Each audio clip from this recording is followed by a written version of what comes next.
¿Qué tal? Bienvenidos una vez más al bosquejo de la lección de la escuela sabática. Estamos ya en la lección número 2 y el título de la lección de esta semana, El Hijo. Y la semana pasada estudiamos acerca del Padre y ahora estamos estudiando acerca del Hijo, en el contexto de las enseñanzas de Jesús, que es el título general de este trimestre. Para comentar esta lección está con nosotros el pastor Carlos Steger, quien es el escritor de esta lección. Y él demoró 2 años para escribir la lección. Eso fue algunos años atrás porque es preparada la lección con mucha anticipación. Y tenemos el gusto, el privilegio de tener el pastor Carlos comentando esta lección juntamente con nosotros. Bienvenido. Muchas gracias, el privilegio es mío. También está con nosotros el pastor Adolfo Suárez. Él es profesor de teología en la Universidad de UNASP en Sao Paulo y él está también listo para contestar algunas preguntas propias de la lección. Bienvenido. Muchas gracias, es un placer realmente estar aquí con ustedes. Vamos a hacer una oración y para que Dios bendiga este momento del estudio de la palabra de Dios. Por favor, pastor Carlos. Querido Padre que estás en los cielos, gracias por tu palabra, gracias por enviar a tu Hijo para salvarnos.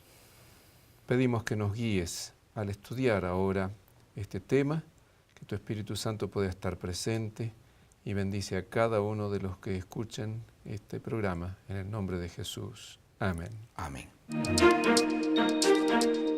El padre Damián fue un religioso que se tornó conocido por la disposición en servir a los leprosos. Él se cambió para Kalawao, que es una pequeña villa en la isla de Molokai, en Hawái. Este lugar fue separado para servir de colonia de leprosos. Él vivió en medio de ellos durante 16 años, aprendió la lengua nativa, cuidó de sus heridas, abrazó los cuerpos de ellos, que nadie se atrevía a hacerlo, organizó escuelas, bandas de música, corales, construyó casas para ellos. A los pocos, Kalawao se tornó un lugar para vivir en vez de un lugar para morir. Él quedó cerca de ellos. Por eso es que las personas lo amaban.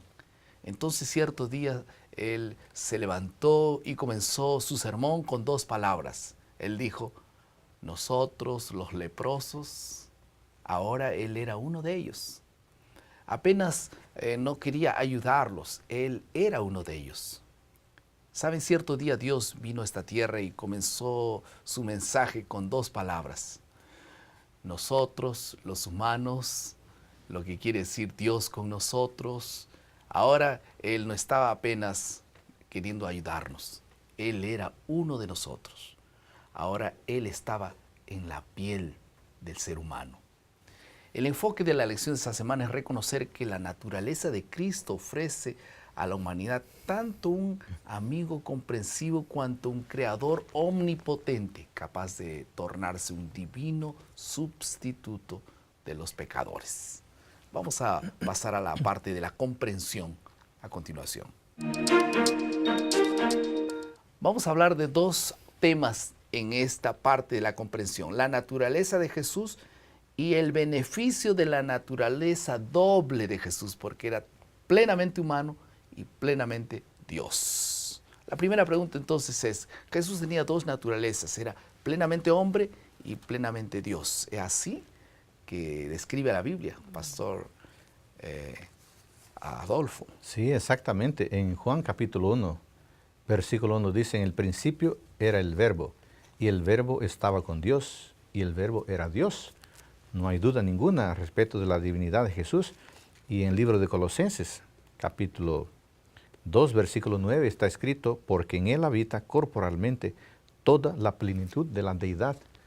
Al respecto de la divinidad de Cristo, de la humanidad de Cristo, en Juan capítulo 1, versículo 14, dice, el verbo se hizo carne y habitó entre nosotros. De modo que no hay duda ninguna, Jesucristo tenía naturaleza perfectamente humana y una naturaleza perfectamente divina. Ese es un misterio, en verdad, sobre el plano de redención que involucra la encarnación de Cristo. Elena de White dice que es el misterio de los misterios, pero esa es la información que tenemos. Jesucristo hombre, Jesucristo divino. Por eso es que tal vez Él llevará las marcas del sufrimiento en la cruz para siempre, ¿no? Y en sus manos todavía veremos las cicatrices de los clavos. Efectivamente.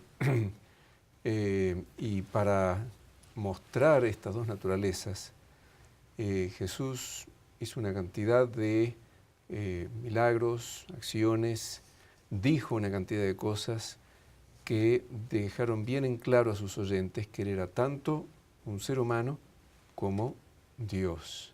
Ahora Él no lo dijo abiertamente, ¿no? Es que no podía, porque especialmente su divinidad. Si él se paraba un día en el templo y decía, escuchen todos, yo soy Dios, ahí mismo lo apedreaban y terminaba su vida. Pero tenía que dar a entender que su divinidad para que comprendieran que él era el Mesías. Indirectamente, por ejemplo, cuando Él perdonó pecados y todos comenzaron a reflexionar y decir, ¿cómo puede perdonar pecados si Dios perdona pecados? Entonces, indirectamente Él hacía cosas que mostraban que solo Dios puede hacer aquello que Él estaba haciendo, ¿no? Exactamente. O cuando Él dice que tiene vida en sí mismo y que Él, así como el Padre puede dar vida, Él también puede dar vida. O cuando dice que va a venir y va a juzgar a todas las naciones, solo Dios puede juzgar a todos los seres humanos.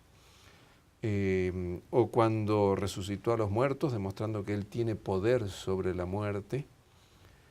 O cuando habló de su relación con el Padre, y por ejemplo cuando dijo, yo y el Padre uno somos, y el siguiente versículo, es Juan 10:30, el siguiente versículo dice que los judíos tomaron piedras para arrojársela, porque entendían que de esa manera Él se estaba haciendo Dios. Así que de muchas maneras Jesús mostró su divinidad, así como también mostró su humanidad llamándose a sí mismo Hijo del Hombre. Esa expresión Hijo del Hombre no es una expresión que Pablo o Mateo o Marcos le da. Él se autodenomina. ¿Por qué Hijo del Hombre?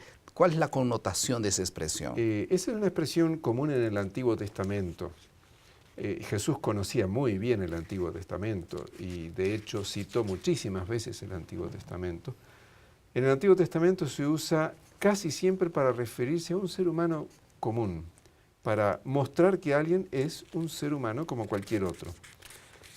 En ese sentido lo usó Jesús, pero también está Daniel capítulo 7, versículos 13 y 14, donde en la visión del cielo Daniel ve a uno semejante a un hijo del hombre que viene en las nubes de los cielos hasta el anciano de días y recibe el reino, la gloria y el poder.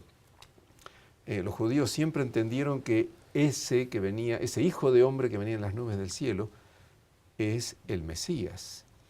Y de hecho, cuando Jesús utiliza esa expresión para designarse a sí mismo, está mostrando que Él es un ser humano, pero al mismo tiempo está mostrando también que Él es el Mesías. Y sin duda, cuando fue juzgado, les dijo al Sanedrín, desde ahora veréis al Hijo del Hombre viniendo en las nubes de los cielos, citando literalmente Daniel 7, versículos 13 y 14, dejando muy, muy bien en claro quién era Él. ¿Y cuál era el beneficio de tener esa doble naturaleza, tanto humana como divina, Pastor Adolfo? Eso es muy importante entender. Como ser humano, plenamente humano, Jesucristo entiende nuestras debilidades, Jesucristo entiende nuestros dolores, nuestros sufrimientos. Pero como divino, Jesucristo tiene poder para extender su mano, levantarnos y salvarnos. De modo que esa naturaleza doble permite a Jesucristo que nos comprenda y que tenga poder para efectuar nuestra redención. Y eso hace completo el trabajo del Señor Jesús cuando vino a esta tierra. Vamos a pasar a la tercera parte de nuestro bosquejo, que es la aplicación. Un asunto importante que nosotros tenemos que definir a la hora de aplicar esta lección es cuál es nuestra relación con Jesús. Hay un pasaje en Marcos 1:24 que dice que los demonios sabían y confesaron que Jesús era el Santo de Dios, el Hijo de Dios, como dice Marcos 3:15. Pero ese reconocimiento no es suficiente para nuestra salvación. No solamente nosotros necesitamos tener una aceptación intelectual de Jesús. Tener una aceptación intelectual no ayudaría, no salvaría. Tenemos que tener una plena convicción de aceptarlo en nuestras vidas, tener en nuestro corazón la seguridad de su santa presencia. Por eso confiar no es solamente creer que existe, sino colocar nuestra vida en sus manos. Ese es un primer asunto que tenemos que nosotros tener en relación a Jesús. El segundo asunto, que es que el mejor lugar para entender a Jesús, algunos no comprenden a Jesús y ven todo ese asunto de lo que Él hizo como un asunto, como una historia más. Por eso es que el mejor lugar para entender a Jesús es al pie de la cruz. Necesitamos ir permanentemente al pie de la cruz para meditar en lo infinito o en el infinito amor de Dios o el infinito sacrificio que Él hizo por nosotros. Cuando nosotros nos aproximamos de la cruz y vemos lo que Él hizo por nosotros, nosotros comenzamos a pensar, ¿y qué estoy haciendo yo para responder a ese amor?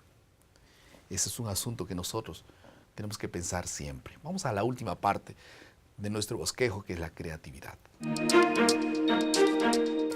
En Cristo fueron unidos lo humano y lo divino. Su misión era reconciliar a Dios con el hombre y reconciliar al hombre con Dios. Su obra fue unir lo finito con lo infinito y bendijo al mundo viviendo en la carne humana la vida de Dios. Él dejó las cortes celestiales. Cristo vino a este mundo para representar el carácter de su Padre y así ayudar a la humanidad a retornar a su lealtad, a su verdadero origen. Todo aquel que se arrepiente y vuelve para Dios se constituye la herencia de su testimonio. ¿Tú puedes reconocer a Jesús como tu Dios, Señor y Salvador? Si lo haces, si Él es tu Salvador y tú dices, yo tengo un Salvador y es Jesús, entonces esta semana, ¿por qué no te levantas en su nombre y hablas a alguna persona de lo que Jesús significa para ti, de lo que Jesús hizo por ti? No habrá gozo más grande que compartir lo que Dios ya hizo por nosotros. Vamos a orar. Querido Padre, muchas gracias por tu palabra. Permite que aquellos que se han encontrado contigo a través de esta lección no dejen de compartir con alguna otra persona la alegría de vivir contigo. Muchas gracias por enviar a tu Hijo a morir en la cruz por nosotros. En el nombre de Jesús. Amén. Amén. Amén.